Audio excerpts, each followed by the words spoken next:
चतुर्थी का पूजन करने वाली होती हैं, उनके भीतर का एक भाव होता है कि जैसे ही शाम का समय आए चंद्रदेव का पूजन करें, चंद्र जब प्रकट हो जाए, कलश भर लिया, उसके नीचे आखा दाना रख दिया, चावल गेहूं जो भी आप रखते हो पूजन के लिए, ऊपर पात्र आदि रख दिया जलाशय, फिर अपन ने घी का दिया लगाकर पूजन भी कर ली। तो जो चतुर्थी का पूजन करने वाली होती है, जो चतुर्थी का नियम व्रत धारण करने वाली होती है, बड़ी बड़ी चतुर्थियां करती हैं या उसका नियम धारण करती हैं, तो चतुर्थी का जो पूजन करती है वो किस चीज के लिए होता है? केवल संतान, पुत्र, परिवार, हमारा कुटुंब, हम जिस कुल में हैं, हमारा कुल वैभव की ओर बढ़े, संपदा की ओर बढ़े और उसकी आयु बढ़े,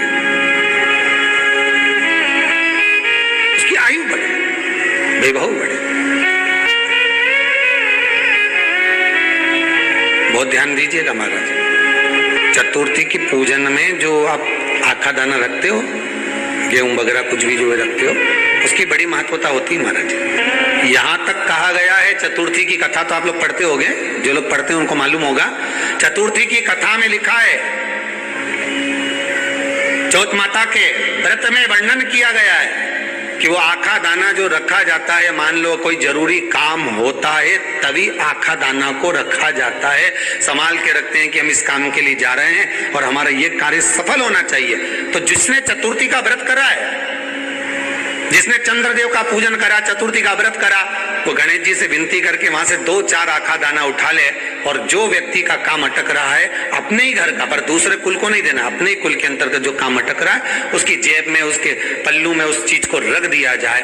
तो चतुर्थी जो अगली आती है, जैसे आप महीने की करते हो तो महीने की, और आप जैसे करते हो कि 4 अलग बड़ी बड़ी चतुर्थी करते हो, तो उसके अनुसार आपका कार्य सिद्ध होता ही है। उस आखे दाने का इतना महत्व होता है क्योंकि चतुर्थी का व्रत करने वाली माता जब व्रत करती है तो स्वयं चतुर्थी की कथा में लिखा हुआ है कि पार्वती जी गणेश जी से चतुर्थी की कथा बचवाती है। चतुर्थी की कथा बाची किसने थी? स्वयं गणेश जी महाराज ने। और सुनी किसने थी? माता पार्वती। बाचने वाले गणेश जी थे, सुनने वाली था पार्वती थी। तो चतुर्थी की कथा जब होती है तो उसको स्वयं गणेश जी बाच रहे हैं। तो व्रत कौन सुन रही है? माता पार्वती। और आपने जो आखा दाना लिया वो गणेश जी के भाव से लिया, गणेश जी से निवेदन करके, विनय करके, प्रार्थना करके उसको प्राप्त किया।